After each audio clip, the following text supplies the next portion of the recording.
E no caso, em relação a essas primeiras levas de imigração, que era italiano, espanhol, alemão e portugueses, não é? Sim.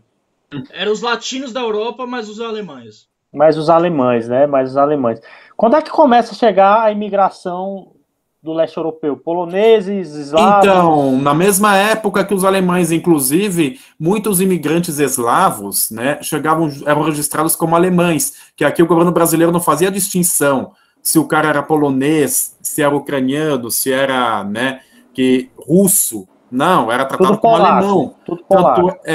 por exemplo, claro, só mais tarde aqui no sul que passou, porque como que os alemães foram para lá, daí começou a estar treta, por exemplo, formaram-se as comunidades alemãs. E depois, aqui no Paraná, temos muitos poloneses e ucranianos, né, que se separaram e passaram a ser classificados. Então esse é polonês, esse é alemão. E, por incrível coincidência, russos e ucranianos eram tratados da mesma maneira. A mesma coisa a migração árabe. O cara podia ser turco, sírio, libanês, mas era chamado tudo de turco, né? Tudo de turco. Por causa do Império Otomano, né? E muitas vezes, por exemplo, os imigrantes eslavos, eles vinham com passaporte do Império Russo. Então você tinha polonês, ucraniano com passaporte do Império Russo. Cara, uma coisa interessante, né? você Ou falou... do Império Austro-Húngaro, que era um mosaico de nacionalidades, Sim. que tinha alemães também, da Áustria no meio. Iugoslávia. Tanto é que aqui em Santa Catarina tem uma cidade chamada de Três Itilhas, que é fundada por imigrantes austríacos, não alemães. Eu me lembro então, havia essa confusão justamente devido aos passaportes. Diferentemente do caso de Portugal, Itália e Espanha, que já eram nações consolidadas, eram nações, né, que não tinham tanta nacionalidade reunida, então era fácil identificar, assim como a imigração japonesa, né? Eu me lembro que tinha na época da nossa loja, tinha uma cliente que comprava conosco, que era a dona Catarina, e ela veio para o Brasil com passaporte iugoslavo. Tanto é que a gente se referia a ela como iugoslava. Só que a gente não sabia se ela era sérvia. Eu acho que ela era sérvia. Se ela era sérvia, Bósnia, Croata, Eslovênia, ou a Macedônia. Mas minha mãe falava, ela é da Iugoslávia, ou seja, ela veio com passaporte iugoslavo, acho que provavelmente na década de 50, 60, que ela já era... Às vezes ela nem era Iugoslávia. Às vezes nem Iugoslávia, né? Às vezes ela fugiu do leste europeu e foi pela Iugoslávia. Às vezes era albanesa, né? Porque você tem uma comunidade albanesa. Não, ou vai que ela era uma judia que fugiu do nazismo e ela fugia pela Iugoslávia do Tito, né? Exatamente. Então, assim, e outra coisa interessante, em relação à imigração árabe, que você falou, muitos vieram com passaporte otomano, mas o curioso que poucas pessoas sabem é que muitos imigrantes árabes, principalmente os que vieram do Líbano para o Brasil, são cristãos e mais, muitos tinham um sangue árabe, mas a principal origem deles era, sabe da onde? A Armênia. Porque depois que teve o genocídio armênio, muitos cristãos armênios, aproveitando a facilidade de trânsito por conta que o Líbano e a Armênia faziam parte do Império Otomano, aproveitando essa facilidade de trânsito entre as províncias otomanas, saíam da província da Armênia e iam para o Líbano. Por quê?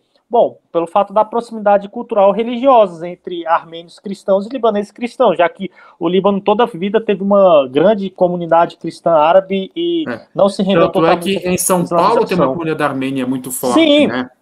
Inclusive, uma dica, inclusive, para vocês reconhecerem se aquele árabe, ele é um árabe de longa data ou se ele é, digamos assim, é um árabe que tem origem armênia.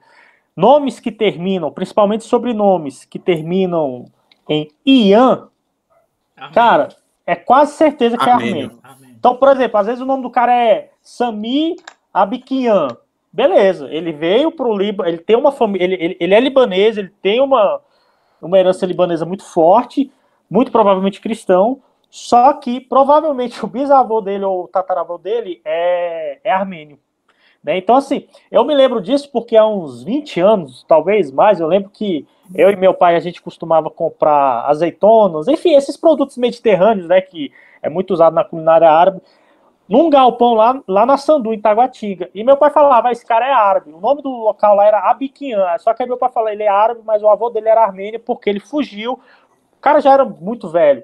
O cara fugiu, o avô dele fugiu, do genocídio armênio e foi para o Líbano, se aproveitando, primeiramente, da facilidade de trânsito dentro das províncias otomanas, e segundo, por conta dessa proximidade cultural, a despeito da diferença linguística entre armênios e árabes, mas essa proximidade cultural pelo fato de ambos os povos serem cristãos. Então, muitos vieram para cá usando o Líbano como trampolim.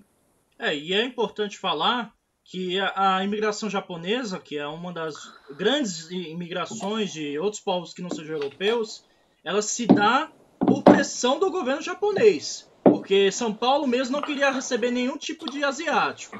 Então, os japoneses se declararam superiores aos chineses por serem ditos na eugenia como povos de herança muito mais consolidada do que... mas tanto é que na América do Sul, o Hitler não tratava eles como arianos honorários. Os asiáticos, a população asiática peruana é de maioria chinesa.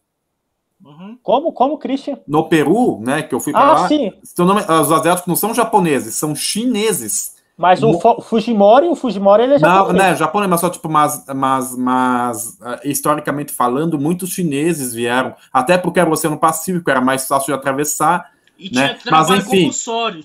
Então, o que acontecia? Os japoneses iam para um lado, os chineses para o outro, né? Então, não é à toa que o Brasil tem a maior comunidade japonesa fora do Japão. Você vai em Liberdade, você acha que... Sim, mas não, no norte do Paraná também vai em Londrina, Maringá, o que tem de descendentes de japoneses. Aqui em Brasília tem Braslândia muito, né, que eles foram dedicados à horticultura, à horticultura, principalmente na época do... Bom, eu ouvi falar, posso estar enganado, JK. Mas foi na época de JK que... Já que eles já tinham um know-how forte na agricultura, sim, né? Tanto é que os japoneses vieram aqui para trabalhar, tá? Inclusive muitos cultivos, como o bicho da seda, foram introduzidos pelos japoneses. Morango, aqui em Brasília. Enfim, melancia também. Sim.